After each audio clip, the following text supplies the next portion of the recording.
상고할 때 주의 성령께서 말씀을 전하는 자와 또 사모함으로 청종하는 모든 성도님들에게 기름 부음의 은혜를 주시어 말씀을 잘 깨닫고 이 말씀에 소망을 두고 순종하며 살아가는 그런 은혜 베풀어 주시기를 원합니다.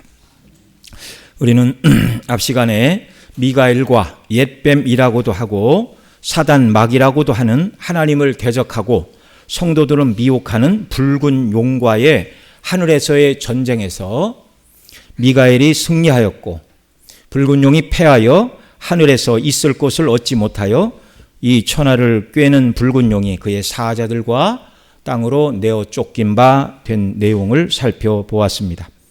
다니엘 10장 21절에 다니엘이 환상 가운데 인자로 오실 예수 그리스도께서 이렇게 말씀하셨어요. 나를 도와서 그들을 대항할 자는 너희의 군주 미가엘 뿐이니라 이렇게 말씀하신 대로 미가엘은 우리 구주 예수 그리스도를 돕는 군장이었습니다. 미가엘이 붉은 용과 싸워서 이 용을 이기고 그를 하늘에서 땅으로 쫓아냈지만 그 일은 미가엘 혼자만의 힘과 권세와 능력과 지혜로 이룬 것이 아니라 오늘 우리가 읽은 본문 앞에 있는 5절에 이는 철장으로 만국을 다스릴 남자라 그 아이를 하나님 앞과 보좌 앞으로 올려가다라 말씀하시는 대로 십자가에서 우리를 위하여 못 박혀 죽으시고 부활하시고 승천하신 예수님의 행사가 있은 다음에 미가엘이 하늘에서 전투하여 이겼다. 그러니까 미가엘이 싸워서 이긴 것은 예수님의 죽으시고 부활하시고 승천하신 구속의 사건을 가지고 싸워 이길 수 있었다라는 것입니다. 이 말은 택한 백성들의 죄를 대속하기 위하여 참 하나님이시고 참 사람이신 죄가 하나도 없으신 예수님께서 당신의 보배로운 피로 택한 백성들의 죄를 대속하기 위하여 십자가에서 피 흘려 죽으시고 부활 승천하셨기 때문에 이제 더 이상 믿는 자들을 사단 마귀가 성도들의 죄를 가지고 참소할 자격을 상실했기 때문에 하늘에서 패하고 땅으로 쫓겨났다는 말입니다. 이제 하늘에서 쫓겨난 사단 마귀가 땅에 있는 여자를 핍박하고 여자가 낳은 남은 자손들과 싸우려 한다. 이것이 오늘 우리가 읽은 본문 요한계시록 12장 13절로 17절의 내용입니다. 여기 이 여자는 우리가 앞선 2시간에 살펴본 것처럼 남자아이 곧 예수님을 낳은 교회가 바로 이 여자이고요. 또 여자가 낳은 남은 자손들은 예수님을 제외한 예수님을 믿는 성도들이 바로 여자가 낳은 남은 자손들이 되겠습니다. 하늘에서 쫓겨난 용이 이제 땅에 내려왔고 여자와 그의 남은 자손 곧 교회와 성도들과 영적으로 싸움을 싸우기 위해 존재하는 그런 악한 실체라 그런 말입니다. 그러니까 저 여러분이 이런 영적인 싸움에 날마다 직면하며 사는 거예요. 그러나 가장 먼저 용이 삼키려 했던 존재는 여자가 낳은 남자아이 곧 여자인 교회를 통하여 이 땅에 오신 예수님을 사단 마귀가 가장 먼저 삼키려고 공격을 시도하였습니다. 여러분 나라들 간에도 전쟁이 일어나게 되면 그 나라를 대표하는 왕이나 대통령, 수상이 항복 선언을 하면 전쟁은 끝나는 것입니다. 그래서 사단 마귀의 1차적인 공격의 대상은 바로 이 땅에 우리의 구원자로 오신 우리의 왕이신 예수 그리스도를 공격하는 일이었어요. 그래서 예수님이 이 땅에 오시지 못하게 하려고 구약시대부터 사단 마귀가 사람들을 동원하여 폐악질을 행하였습니다. 무슨 일을 했지요? 사단이 예수님의 탄생을 방해하기 위하여 아합의 딸 아달랴가 유다의 왕의 왕비가 되었습니다. 그 후 자기의 아들인 아하시아 왕이 죽자 자기의 손자 곧 아하시아의 모든 아들들을 다 죽이고 자기가 여왕으로 즉위를 했어요. 다 죽인 줄 알았어요.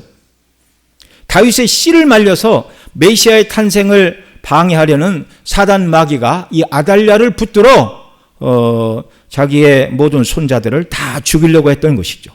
그러나 그 중에서도 하나님은 요아스를 빼내어 갓난아이였어요. 이 아이를 보호하시고 7년이 지난 다음에 이제 정말 제사장과 또 성전을 지키는 자들이 힘을 합하여 아달랴를 몰아내고 요아스를 왕으로 세워 다윗의 위를 잇게 하였던 것입니다.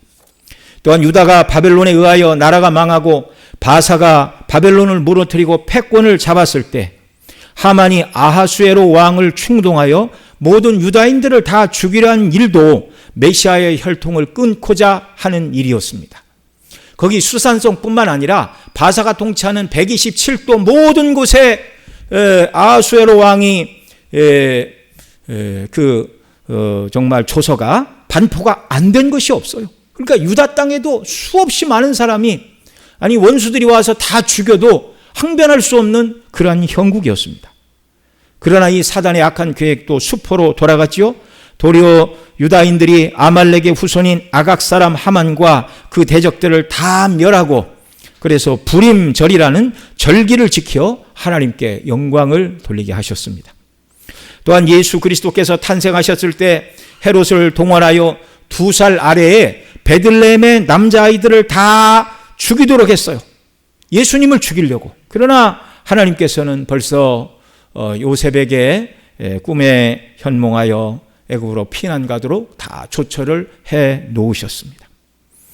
예수님이 요한에게 세례받으실 때 성령으로 기름 부음을 받고 메시아로서의 공적인 공생애를 시작했을 때에도 천하를 꿰는 자 이 사단은 예수님을 3번이나 시험하며 예수님을 자기의 발 앞에 굴복시키려 하였어요.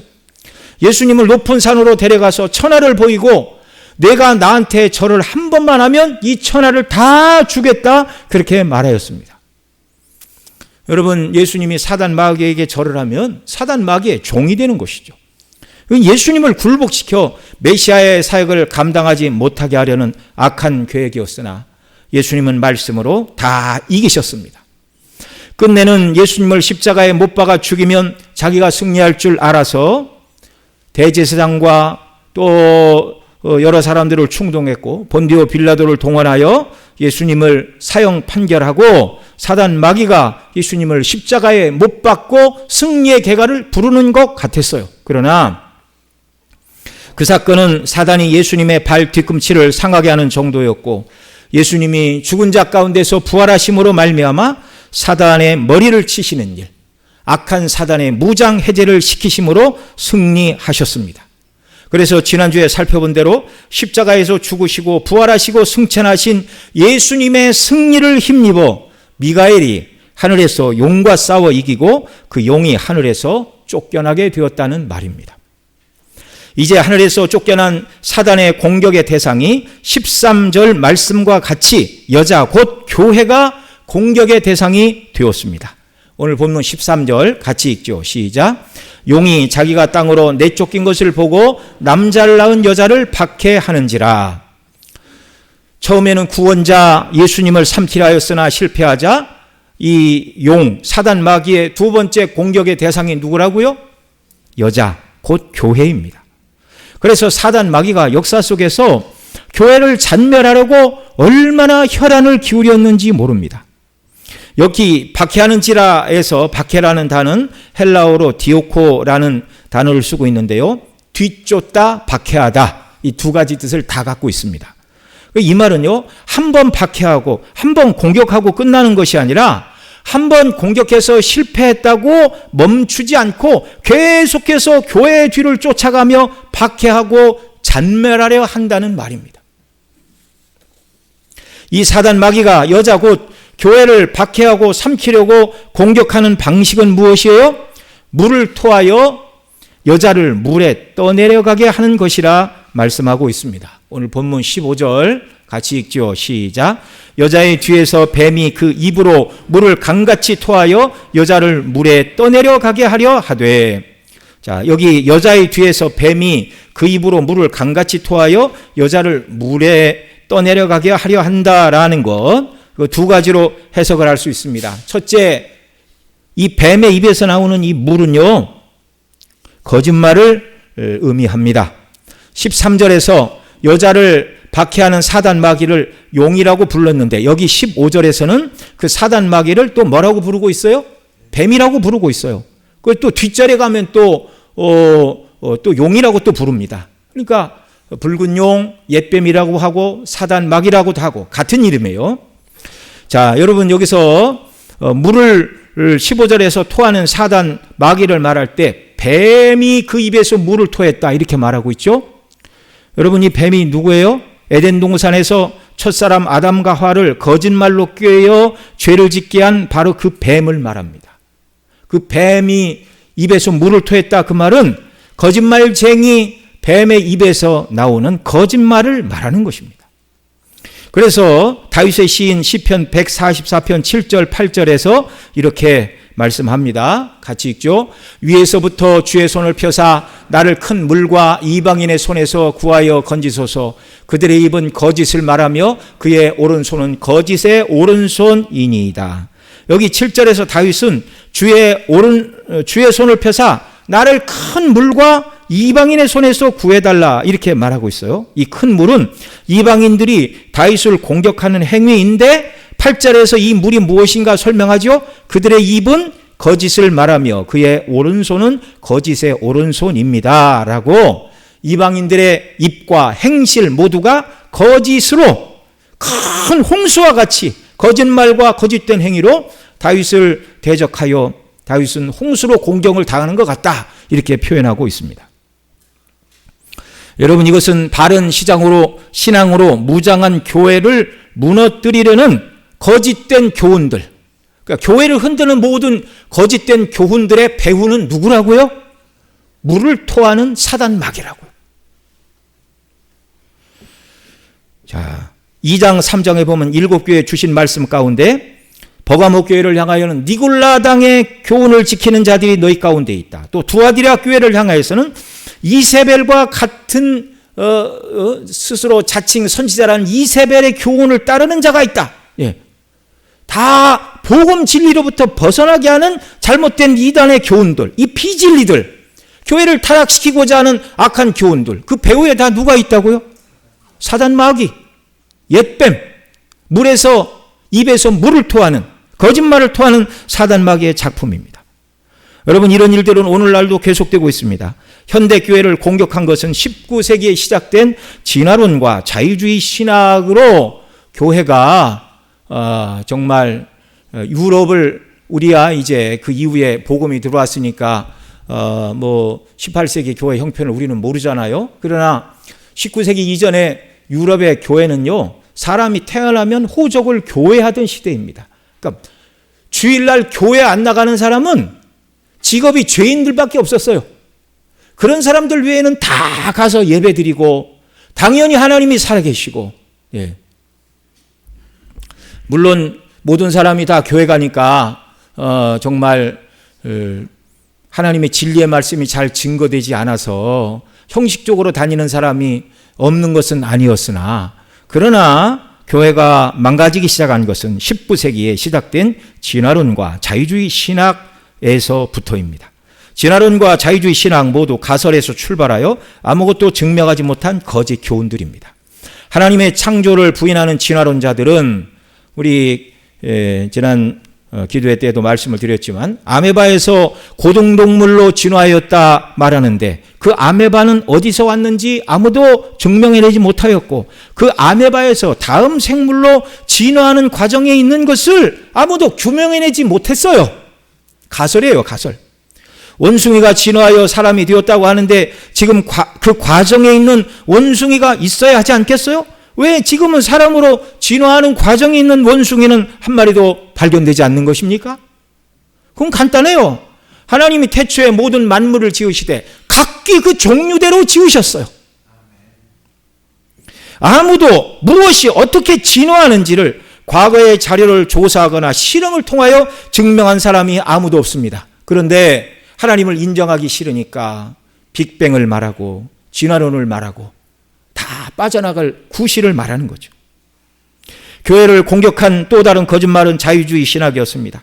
자유주의 신학은 성경에서 신화 곧 1세기의 세계관이었던 이적과 기적을 빼고 성경을 읽어야 한다라고 불투만이 주장하면서부터 시작이 되었는데요. 그것은요, 창조의 하나님, 전능하신 하나님을 부인하는 불신앙에서 출발한 정확한 학문일 뿐입니다. 오늘날 진화론과 자유주의, 오늘날은요, 이 진화론과 자유주의 신학뿐만이 아니라 반기독교 정신인 세속주의, 인본주의, 상대주의, 물질주의, 실용주의, 반지성주의, 이것에 충만한 물결이 세상에 충만하고 이 물결이 교회를 향하여 쏟아져 들어오고 있는 이런 형국입니다. 세속주의는 무엇입니까? 눈에 보이는 세상만이 존재하는 것이라고 말하므로 눈에 보이지 않는 하나님과 영원한 천국은 전혀 생각하지 못하게 만드는 것입니다. 이 영향이 교회 안에도 흘러 들어와서요, 사람 중심으로 믿음 생활하는 교회들에서는 신학, 성경, 하나님 이런 얘기는 적게 하고 사람을 즐겁게 하는 오락적인 요소가 예배 가운데 많이 가미가 되고 있습니다. 또 인본주의가 오늘날 또 기독교를 공격하고 있는데요, 이 인본주의는 한마디로 말하면 인간이 만물의 척도라는 것입니다. 이건 필연적으로 자아 숭배로 이어지는 거예요. 그래서 교회 안에서 하나님에 대해서 덜 이야기하고 사람 자신에 대해서, 사람의 필요에 대해서, 사람의 그러니까 예를 들어서 여러분 교회 안에서 예를 들면 성공하는 사람들의 7가지 습관, 그런 걸 목사가 예배 시간에 얘기할 필요가 있습니까? 없습니까?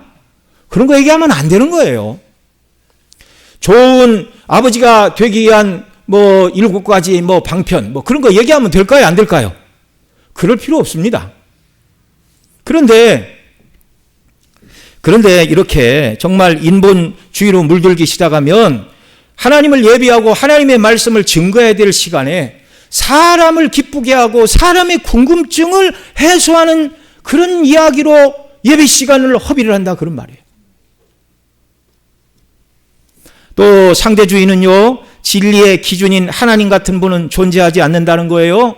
너는 하나님 계시다고 믿지만 그건 네 생각이지 나는 하나님 같은 분은 없다고 생각한다. 이게 상대주의예요, 쉽게 말하면.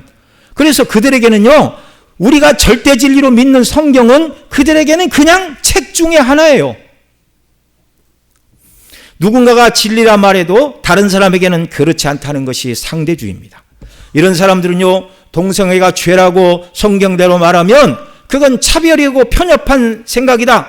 동성애가 틀린 건 아니고 너와 다른 것일 뿐이다 라고 항변을 합니다.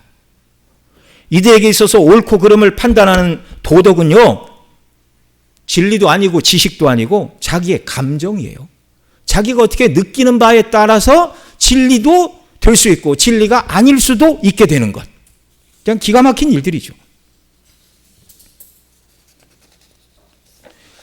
이런 사조가 다 사단이 교회를 무너뜨리려는 거짓말, 곧 교회를 그 홍수의 거짓말과 함께 떠내려가게 하려고 물을 토하고 있는 모습인 것을 우리는 알고 경계를 해야 됩니다. 자유주의 신학자들이 성경은 오류가 있다, 우리는 성경이 무한 전적인 하나님의 말씀으로 믿죠. 물론 이제 원본에 한해서 이렇게 사본이나 필사본은 연대, 이름 이런 건 조금 다른 점이 있다고 말씀을 드렸고, 구원 진리에 있어서는 아무런 문제는 조금도 없는 것입니다. 그런데 그들은 뭐라고 그러냐면, 심지어 우리 교단은 아니지만 다른 장로교 교단은 성경에는 하나님의 말씀도 있다, 이렇게 가르쳐요. 그러면 당신은 성경을 읽고 어디가 당신은 하나님의 말씀입니까? 그랬더니 그건 각자가 깨달을 목이래요. 성경이 하나님의 말씀이 아니고 성경에는 하나님의 말씀도 있다, 이 얘기를 이제 중세를 지나서 19세기 자유주의 신학이 들어오고 나자, 이런 말을 사람들이 떠버리기 시작하자 교회가 텅텅 비기 시작했어요. 지금까지는 성경이 하나님의 말씀이고 진리인 줄 알았는데 성경이 틀린 부분도 있고 하나님의 말씀이 아니라고 그러니 내가 왜 그 성경을 강론하는 교회를 가냐? 과학 문명도 발전하지요. 또 국민들의 소득도 늘어나지요. 그래서 이제 부유한 삶을 누리기 위하여 교회 안 오고 밖으로 들기 시작했어요. 물론 어떻게 보면 그 진화론과 자유주의 신학 사상으로 말미암아 교회가 완전히 세상에서 다 떠내려가 자취가 사라지는 것처럼 보이는 것 같았습니다. 그러나 지금도 유럽에는 여전히 주님의 몸된 교회가 있습니다. 소수이기는 하지만. 그래야 하나님께서 촛대로 옮기세요. 청교도의 나라인 유럽에서 미국으로, 그 다음에 이제 저 남미로, 또 우리나라, 아시아, 중국도 많이 복음안에서 이렇게 큰 하나님의 성장의 은혜를 주셨는데 지금은 상당히 정권의 압력 가운데 또 고난을 당하고 있습니다. 여러분, 사단의 이 거짓말, 진화론, 자유주의 신학, 또 말씀드린 여러 가지 세속적인 사고방식으로 성경이 진리가 아니고 하나님은 계시지 않다라고 세속적인 생각들, 인본주의적인 생각들, 상대주의적인 생각들로 확 사람들에게 잘못된 이런 생각들을 강요하여 마치 교회가 지상에서 사라질 것 같지만, 그러나 여러분 그렇지 않습니다. 택한 백성은 반드시 구원받는 줄 믿으시기 바랍니다. 오직 저와 여러분은요, 이런 사단의 악한 거짓말의 공격으로부터 견고히 서려면 말씀의 기초 위에 서 있어야 돼요. 그래야 사단의 거짓된 공격을 능히 이겨내는 줄로 믿으시기 바랍니다. 오늘 본문 15절에서 뱀이 그 입으로 강같이 토하는 물이 상징하는 두 번째 의미는요, 교회를 박해하는 것을 말합니다. 자, 뱀이 입에서 물을 토한다. 첫째는 거짓말이고, 둘째는 뭐라고요? 박해. 시편 32편 6절로 7절에서 이렇게 말합니다. 이로 말미암아 모든 경건한 자는 주를 만날 기회를 얻어서 주께 기도할지라. 진실로 홍수가 범람할지라도 그에게 미치지 못하리이다. 주는 나의 은신처이오니 환난에서 나를 보호하시고 구원의 노래로 나를 두루시리이다. 셀라. 자, 여기 6절에서 다윗은 경건한 자들은 홍수가 범람할 때 주께 기도하라 가르치고 있어요. 그러면 홍수가 범람할지라도 그에게 미치지 못한다 이렇게 말하는데, 7절에서 기도할 때 홍수가 범람치 못하는 것은 주께서 은신처가 되셔서 나를 환난에서 보호하시기 때문이다. 환난, 핍박, 고난. 뱀이 입을 벌려 물을 토하는 이 물은요, 첫째는 거짓말이고, 둘째는 세상 권력과 종교적인 힘을 가진 악한 그런 존재들로 말미암아 교회가 가하는 핍박이에요. 우리가 12장 보고 있지만 13장 1절로 10절을 보면 바다에서 나온 짐승, 그 다음에 11절 이하에는 땅에서 나온 두 짐승이 있다고 말씀을 드렸죠. 사단이 사용하는 두 큰 그런 인간편의 사람 가운데 나타나는 그런 사단의 부하들이에요. 바다는 세상을 상징하는데, 바다 권력을 세상 권력을 가지고 마귀 편에 선 자, 이 성경이 쓰여지던 당시에 로마 황제인 도미티아누스가 바로 그런 자였어요. 또 10절 11절 이하에 보면 죽은 자를 살리고 하늘에서 불을 내리는 종교 권력을 가진 땅에서 나온 짐승이 나옵니다. 초대교회도 그런 자들이 있었어요. 앞서 말씀드린 대로 니골라당, 이세벨, 자칭 선지자라는 이세벨, 이런 사람들. 자, 여기서 말하는 홍수, 많은 물은 환난과 핍박을 말합니다. 정말 여러분 이런 핍박과 환난 가운데서 그러나 하나님이 교회를 보호하시고 지키시는 분이심을 확신하시기 바랍니다. 자, 오늘 본문 16절이 이걸 보여주고 있어요. 오늘 본문 16절 같이 읽습니다. 시작. 땅이 여자를 도와 기의 입을 벌려 용의 입에서 토한 강물을 삼키니. 아멘. 여기 땅이 입을 벌려서 15절에서는 뱀이 토한 물이라고 하고, 여기 16절에서는 누가 토한 물이라고 그래요? 용이 입에서 토한 강물이라 이렇게 말해요. 그러니까 뱀과 용은 같은 사단 마귀를 지칭하는 것이죠. 자, 토한 이 물을 땅이 여자를 도와 입을 벌려 토한 강물을 삼킴으로 여인 곧 교회가 떠내려가지 않게 하신다라는 말입니다. 여러분, 땅이 입을 벌리는 일이 광야교회 시대에 두 번 있었습니다.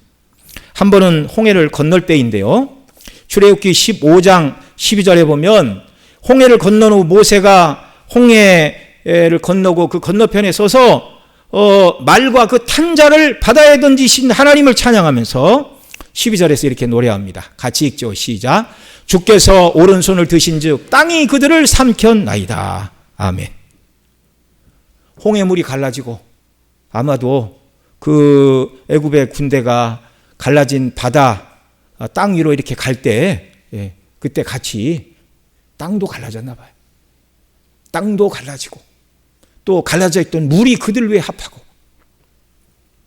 또 한 번은 하나님께서 세우신 모세와 아론을 대적하고 반발한 고라와 다단과 아비람의 가족을 땅이 삼키는 일이 있었습니다.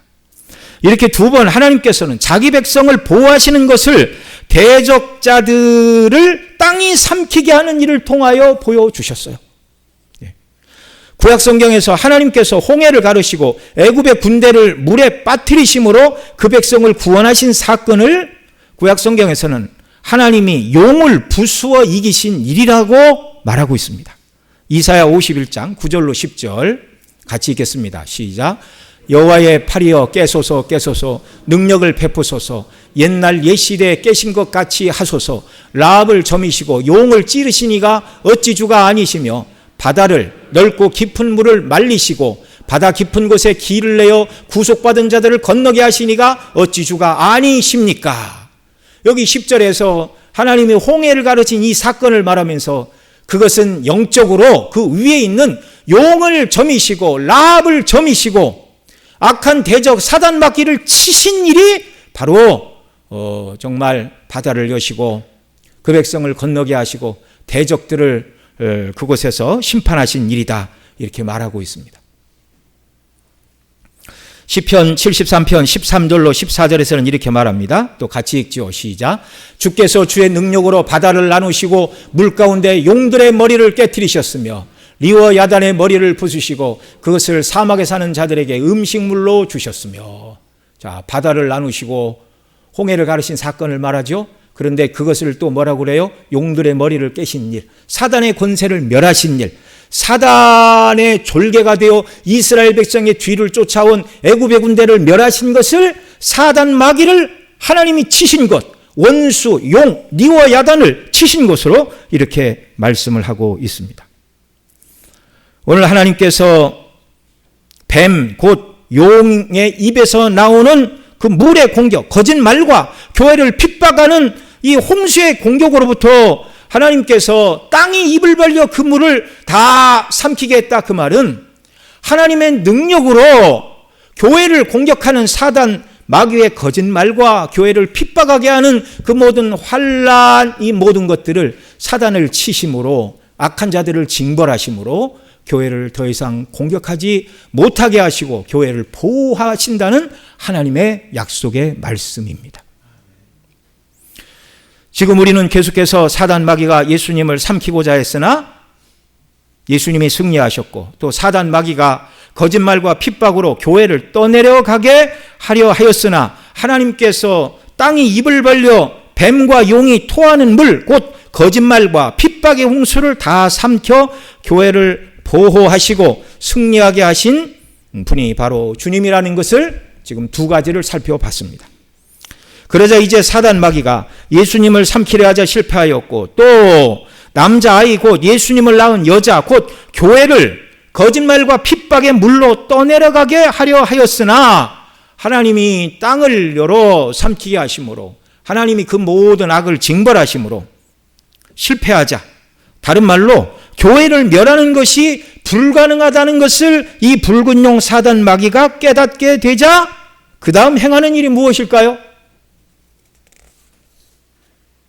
세 번째 용의 공격의 대상자는 여자의 남은 자손들 곧 성도들과 싸우려고 바다 모래 위에 서 있다고 말씀합니다.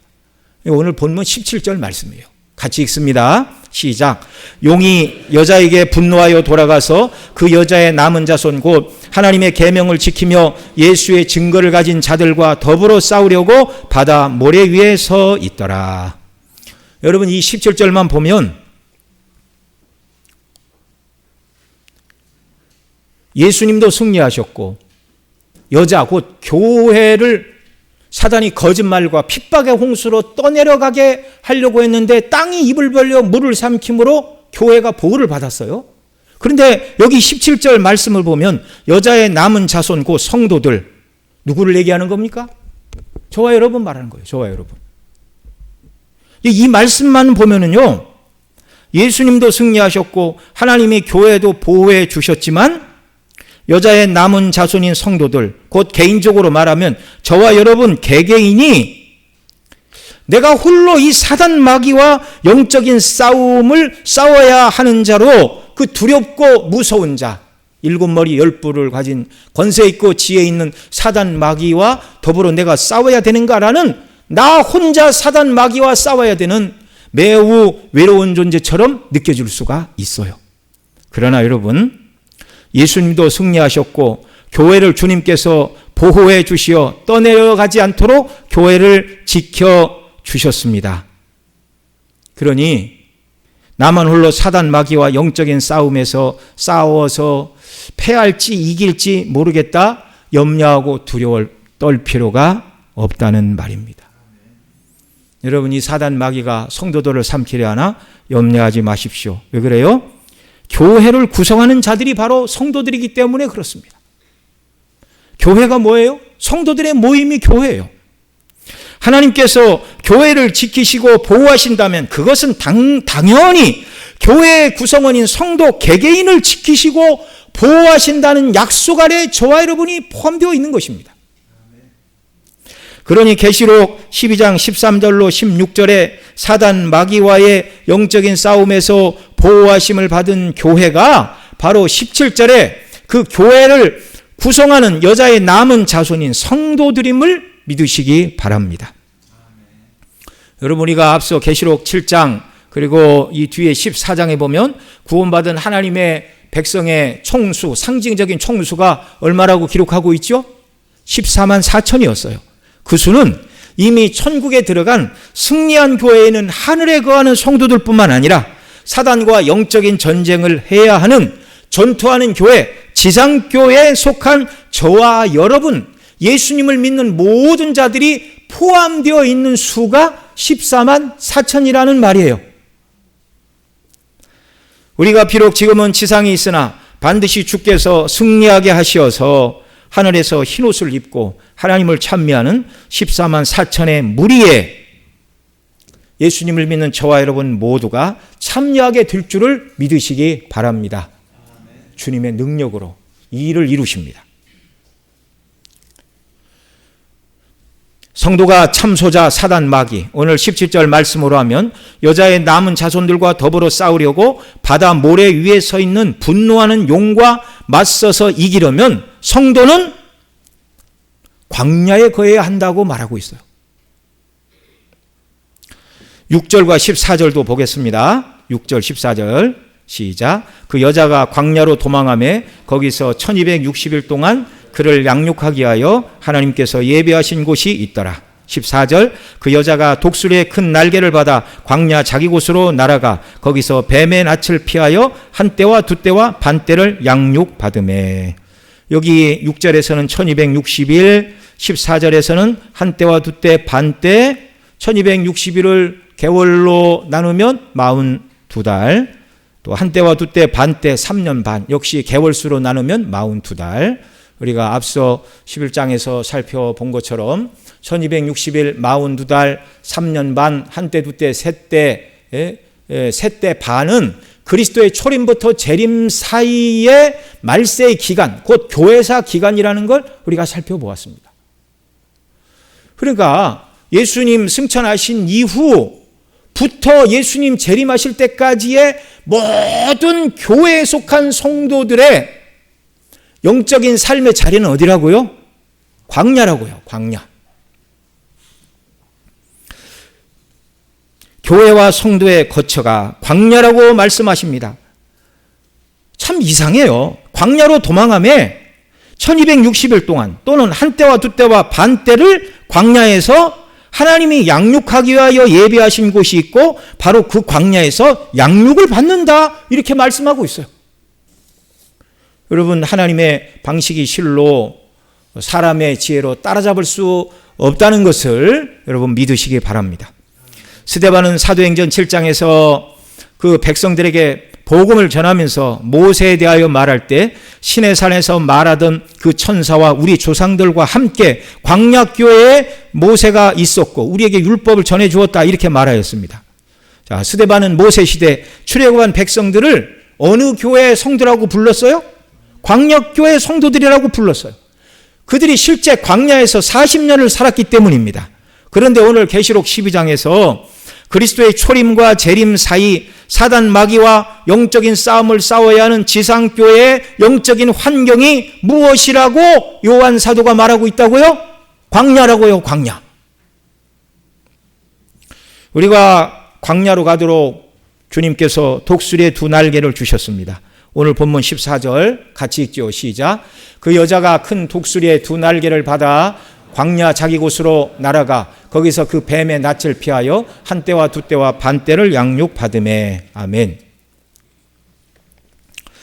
자, 독수리의 날개는요, 구약 성경에서 하나님께서 그 백성을 애굽에서 인도하여 광야길로 인도하셨을 때 바로 독수리의 날개로 업어서 너희를 인도했다. 그렇게 말해요. 출애굽기 19장 4절 같이 읽죠. 시작. 내가 애굽 사람에게 어떻게 행하였음과 내가 어떻게 독수리 날개로 너희를 업어 내게로 인도하였음을 너희가 보았느니라. 또 신명기 32장 10절로 11절에서도 같은 내용을 좀 다르게 말합니다. 같이 읽습니다. 여호와께서 그를 황무지에서 짐승이 부르짖는 광야에서 만나시고 호위하시며 보호하시며 자기의 눈동자같이 지키셨도다. 마치 독수리가 자기의 보금자리를 어지럽게 하며 자기의 새끼 위에 너풀거리며 그 새끼를 펴서 날개를 받으며 그의 날개 위에 그것을 엎는 것 같이 여호와께서 홀로 그를 인도하셨고 그와 함께 한 다른 신이 없었도다. 여기 출애굽기 19장, 신명기 32장 모두가 다 애굽에서 그 백성을 빼내 광야길에서 보호하시고 지키시고 양육하시는 하나님의 행사를 독수리의 날개로 업어서 너희를 여기 지금 데리고 왔다. 이렇게 말씀을 하고 있는 것입니다. 여러분, 이 독수리의 두 날개, 구약 백성을 지키시고 보호하신 후 가나안 땅에 들어가게 하신 하나님께서 동일하게 그 독수리의 날개로 신약 백성들을 광야로 인도하사 한 때와 두 때와 반 때 초림부터 재림까지 교회를 지키시고 가나안 땅이 상징하는 새하늘과 새 땅에 들어가도록 이 땅에서 주님의 몸된 교회와 교회의 권속들인 성도들을 보호하시고 성장하도록 하나님이 광야에서 그 백성을 양육하신다는 말씀입니다. 그러니 저와 여러분은 어디로 나가야 된다고요? 광야로 나가야 된다고요. 광야로. 신약의 교회와 성도들의 영적인 삶의 자리가 광야라는 말은 무슨 말입니까? 세상을 상징하는 애굽에서 나온 자들, 곧 죄악된 세상을 상징하는 애굽과 모든 관계를 끊어버리고 오직 가나안 땅이 상징하는 천국, 새하늘과 새 땅을 향하여 나그네 길을 걸어가는 자들의 삶의 처소가 광야라는 것입니다. 그러니까 여러분, 저와 여러분이 이 세상에 속한 자가 아니고 하늘에 속한 자로서 나의 본향이 하나님 나라이고 나의 목적지는 이 세상이 아니고, 그러니까 이 세상에서 우리가 무슨 일을 하든지 세상에서 나의 영광과 나의 명예와 내 왕국을 건설하는 것이 아니고 하나님 나라가 최종 목적지가 되어 순리자로서 이 땅을 살아가는 삶의 방식이 바로 광야에 거하는 삶이라는 말입니다. 여러분, 광야의 삶은요, 인간적으로 보면 즐겁게 할 요소가 없어요. 먹을 양식도 없고 마실 물도 없고 광야에 사람을 즐겁게 할 거기 무슨 바다가 있습니까? 시원한 큰 수영장 같은 게 있습니까? 뭐가 있어요? 그러나 여러분, 이스라엘 백성들이 광야 가운데 거할 때 그들이 태양볕에 일사병 걸려서 죽지 않았어요. 하나님이 낮에는 구름 기둥으로 60만 명을 가려줄 나무 그늘을 어떻게 찾아요? 그런데 하나님은 그 백성 모두에게 일사병이 걸리지 않도록 낮에는 구름 기둥으로 아무것도 없는 광야지만 하나님의 전적인 보호를 받는 곳이 바로 광야임을 믿으시기 바랍니다. 밤에는 불기둥으로 그들을 밝히시고 추운 밤을 따뜻한 열기로 이겨내게 하셨고요. 광야, 먹을 양식이 없고 마실 물이 없는 그곳에서 하나님은 아침마다 하늘을 여시고 먹을 양식인 만나를 비처럼 쏟아 부으셨고, 마실 물이 없다고 백성들이 힘들어할 때 반석을 쳐서 솟아나는 생수의 샘물을 마시도록 은혜를 주신 곳이 광야임을 믿으시기 바랍니다. 여러분, 우리가 이 땅을 살아가면서 믿지 않는 세상 사람들처럼 삶의 목표와 방식이 세상이 아닌 하나님 나라를 바라보고 살아갈 때 세상에서는 위로와 만족과 우리를 기쁘게 하는 것이 없다 할지라도 하나님이 저와 여러분을 필요한 모든 것을 공급하시고 참된 만족과 기쁨을 누리는 은혜를 주시는 줄 믿으시기 바랍니다. 이 만나와 생수는 무엇이죠? 만나는 예수님이고 생수는 성령님이라고 2주 전에 말씀을 드린 바가 있습니다. 만나는 성막의 성소의 떡상에 올려져 있던 우리의 생명의 양식을 상징하는 예수 그리스도가 광야에서 주시는 만나입니다. 요한복음 6장 35절에 예수께서 이르시되 나는 생명의 떡이니 내게 오는 자는 결코 줄이지 아니할 터이요 나를 믿는 자는 영원히 목마르지 아니하리라, 이렇게 말씀해 주셨어요. 그리고 48절에서 내가 곧 생명의 떡이니라, 57절 하반절로 58절에서는 나를 먹는 그 사람도 나로 말미암아 살리라, 이것은 하늘에서 내려온 떡이니 조상들이 먹고도 죽은 그것과 같지 아니하며, 조상들이 먹고 죽은 건 뭐예요? 광야에 주셨던 만나를 말하는 거예요. 그 만나 말고 진짜 먹고 사는 참된 만나는 예수 그리스도 자신이라고 말씀하신 것입니다. 생수는 무엇이죠? 생수는 예수님 믿는 자들에게 부어주시는 성령을 말합니다. 앞서 읽어드린 요한복음 6장 35절에 예수께서 이르시되 나는 생명의 떡이니 내게 오는 자는 결코 줄이지 아니할 터이요 또 나를 믿는 자는 영원히 목마르지 아니하리라. 바로 예수님이 물도 주신대요. 나를 믿는 자는 영원히 목마르지 아니하리라. 그런데 한 장 뒤에 7장 38절에 가면 이렇게 말해요. 나를 믿는 자는, 아까 6장 35절에서는 뭐라고 그랬어요? 나를 믿는 자는 영원히 목마르지 아니하리라. 그런데 여기 요한복음 7장 38절에서 뭐라고 그런다고요? 나를 믿는 자는 성경의 이름과 같이 그 배에서 뭐가 솟아난다고요? 생수의 강이 흘러나리라. 그리고 39절에서 그 생수의 강이 무엇인가 설명해 줍니다. 시작. 이는 그를 믿는 자들이 받을 성령을 가리켜 말씀하신 것이라. 아멘. 예수님이 우리의 양식인 만나이고 그 예수님을 믿을 때 부어주시는 성령이 바로 광야에서 주신 생수와 같은 은혜라는 말입니다. 성도가 예수님 믿고 성령을 의지하여 살아갈 때 비로소 여자의 남은 자손인 성도들과 싸우려고 바다 모래에 서 있는 사단 마귀와 저와 여러분 모두가 이길 수 있다는 것입니다. 하나님이 날개로 구약의 교회를 보호하시고 가나안 땅으로 인도하신 것처럼 신약의 백성인 저와 여러분이 광야의 삶을 살아갈 때 예수 그리스도를 우리에게 주시고 성령을 우리에게 한량없이 부어주셔서 사단 마귀와 싸워 이기게 하신다고요. 그래서 11절 말씀 가서 우리 한 번 더 읽습니다. 11절 앞부분에 보면 이렇게 말해요. 어린 양의 피와 자기들이 증언하는 말씀으로 악한 자들을 이기었다. 그런데 여러분, 우리가 앞 시간에도 살펴보았지만 여기 11절 말씀은 하늘에서 환상 가운데 들린 음성이에요. 그러니까 지상의 교회를 향하여 하늘에서 들린 음성입니다. 십자가의 승리와 부활 승천으로 하늘에서 미가엘만 사단 마귀를 이긴 것이 아니라 그 다음 11절에서는 지상에서 영적인 전쟁을 치루어야 되는 전투하는 교회에 속한 성도들 모두가 그를 이기었으니 이렇게 말씀하고 있어요. 자, 12장 11절 같이 읽습니다. 또 우리 형제들이 어린 양의 피와 자기들이 증언하는 말씀으로써 그를 이기었으니 그들은 죽기까지 자기들의 생명을 아끼지 아니하였도다. 오늘 우리가 읽은 17절을 보면 용이 여자에게 분노하여 돌아가서 그 여자의 남은 자손 및 하나님의 계명을 지키며 예수의 증거를 가진 자들과 더불어 싸우려고 모래 위에 서 있더라. 이 말씀만 보면 어떻게 이 붉은 용 사단 마귀가 모래 위에 서서 용이 뱀이 우리를 삼키려고 딱 버티고 서 있는데 우리가 어떻게 이길 수 있을지, 어떻게 이길 수 있을까 두려워 떠는 그들을 향하여 이미 하늘에서 성도들이 승리하고 이길 수 있는 길이 무엇인가를 말씀을 통해 가르쳐 주셨어요. 11절 다시 읽습니다. 또 우리 형제들이 어린 양의 피와 자기들이 증언하는 말씀으로써 그를 이기었으니 그들은 죽기까지 자기들의 생명을 아끼지 아니하였도다. 아멘. 여러분, 우리가 사단 마귀를 이기는 비결이 무엇이라고요?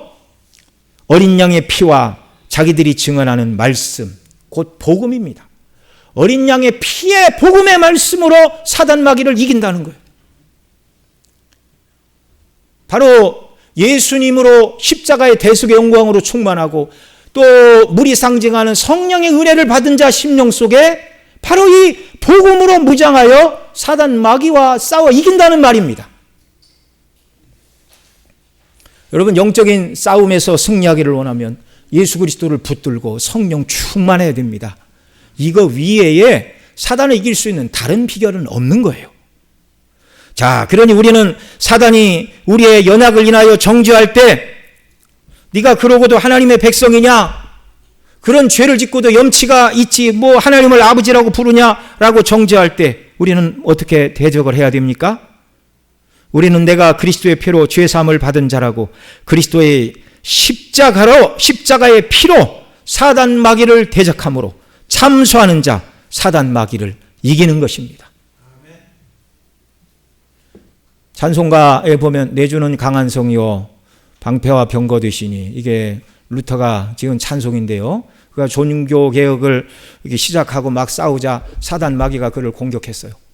루터, 너 같은 위선자 죄악 덩어리가 어떻게 하나님의 백성이라고 종교개혁을 일으킨다고 별소리를 다 한다. 그만둬라. 별소리를 다 했죠. 그때 루터가 한 말이 뭡니까? 그래, 인간 루터는 죄인이다. 그러나 나를 위하여 예수님이 십자가에 피 흘려 죽으셨다. 사단 마귀가 한 길로 왔다가 7길로 도망가는 줄 믿으시기 바랍니다. 또한 사단이 우리를 죄로 유혹할 때 내가 그리스도와 함께 십자가에 못 박혀 세상과 욕심에 대하여 죽은 자라는 것을 나 자신이 나에게 스스로 설교해야 됩니다. 죄의 유혹이 밀려올 때 시편에 보면 그런 표현이 많이 있죠. 내 영혼아 낭망하지 마라. 자기가 자기 영혼을 향하여 말하는 거예요. 여러분, 우리도 사단 마귀가 죄로 유혹할 때 주님 저를 지켜주세요 뿐만 아니라 나는 예수 그리스도와 함께 십자가에 못 박혀 세상에 대하여 정욕에 대하여 죽은 자다. 사단 마귀야 예수 그리스도의 이름으로 명하노니 물러갈지어다. 주님 십자가의 복음의 영광으로 충만하게 하시고 나를 지켜주옵소서. 여러분, 이것이 죄의 유혹에 직면했을 때 성도들이 이기는 길입니다.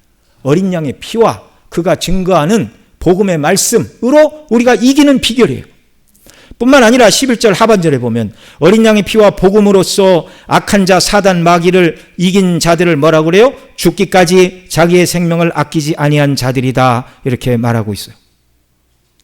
복음의 은혜에 빚진 자로서 그리스도의 십자가의 대속의 은혜와 그 은혜를 사모하는 자에게 부어주시는 성령의 충만 가운데 죽기까지 자기 생명을 아끼지 아니하는 자들, 이 말은 여러분 죽는 순교자만 하나님 기뻐하시는 것이 아니라 한순간에 죽는 순교자보다 더 큰 고난을 당하는 살아있는 순교의 삶을 사는 자들도 있어요.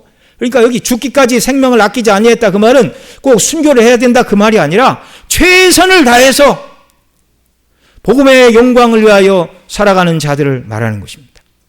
여러분, 이런 성도들은요, 고난과 핍박이 몰려올 때 예수님은 죄가 하나도 없으신 분이 무고히 나를 위해 죽음을 당하셨는데 나 같은 죄인이 고난을 당하는 것은 너무나 당연하다 생각하고 그리스도 안에서 선을 행하고 고난을 참고 이겨내고 예수님 닮아가는 자가 될 때 내 생명을 아끼지 아니하고 죽기까지 말씀에 순종하기를 결심할 때 사단 마귀가 물러가게 되고 능히 승리하게 되는 줄을 믿으시기 바랍니다.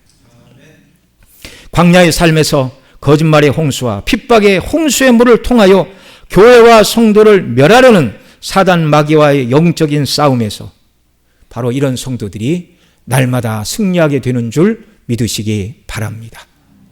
예수님이 승리하셨고 또 오늘 우리가 살펴본 대로 하나님께서 여자 곧 교회를 떠내려가게 하려는 뱀과 용이 토하는 그 물을 땅이 입을 벌려 다 흡수하게 하여 교회를 보호하게 하신 하나님께서 날마다 광야길에 서 있는 저와 여러분에게 만나와 생수, 예수 그리스도의 복음의 영광과 성령의 충만을 부어주셔서 죽기까지 최선을 다하여 예수님을 따르고 순종하게 하심으로 이 복음의 말씀을 적용하여 정죄를 이기고 죄의 유혹을 이기고 날마다 승리하는 자들이 되도록 은혜 주시는 줄 믿으시기 바랍니다.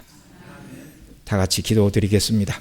우리 들은 말씀 붙들고 하나님 아버지, 오늘 저에게도 바로 광야의 삶이 무엇인가 온전히 깨닫고 광야, 이 세상이 목적지가 아닌 천국이 목적지가 되어 하나님 영광을 바라보고 주님 기뻐하시는 순례길을 살아가는 은혜를 주시고 날마다 우리에게 하늘의 만나와 신령한 생수 곧 예수 그리스도의 복음의 영광과 성령의 충만함을 내게 더하사 죄의 유혹을 이기고 죽기까지 순종하는 하나님의 백성으로 살게 하여 주시기를 원합니다. 우리 간절히 하나님 앞에 기도드리겠습니다. 사랑하시는 아버지 하나님, 이 시간 또한 저희들 주신 말씀 붙들고 기도합니다. 긍휼의 은혜를 우리에게 베풀어 주시고 하나님 아버지 영광을 나타내 주옵소서. 사단 마귀가 예수님을 삼키려 했지만 실패하였고 또 교회를 그 물을 뿜어서 거짓말과 핍박을 통하여 교회를 떠내려가게 하려 하였지만 하나님께서는 땅이 입을 열어 그 물을 삼키게 함으로 교회를 보존하여 주셨습니다. 오늘 말씀해 보면 여자의 남은 자손 돌고 성도들이 하나님 아버지 정말 서 있을 때 용이 사단 마귀가 성도들과 싸우려고 바닷물에 서 있어서 매우 위태한 것 같지만 그러나 광야는 하나님의 백성들이 보호를 받는 곳임을 깨달아 알게 하여 주시기를 원하고 광야에 거할 때 하나님이 우리에게 필요한 양식인 만나와 생수를 주시는 줄 믿습니다. 예수 그리스도의 복음의 영광으로 충만하게 하시고 성령으로 충만하게 하여 주셔서 사단이 우리를 정죄할 때 아버지 하나님 예수 그리스도의 피로 말미암아 이기게 하시고 또 사단이 죄로 유혹할 때 나는 십자가의 예수와 함께 세상과 정욕에 대하여 못 박혀 죽은 자라는 걸 적용하며 이기게 하시고 또 하나님의 말씀 붙들고 정말 죽기까지 무고히 고난을 받아도 참고 순종함으로 말미암아 승리하는 하나님의 백성들 모두가 되도록 긍휼과 은혜를 더하여 주시옵소서. 우리 모든 성도들의 영적인 귀한 눈을 활짝 열어주시고 말씀으로 충만케 하여 주옵소서. 존귀하신 우리 구주 예수님의 이름으로 기도드리옵나이다. 아멘.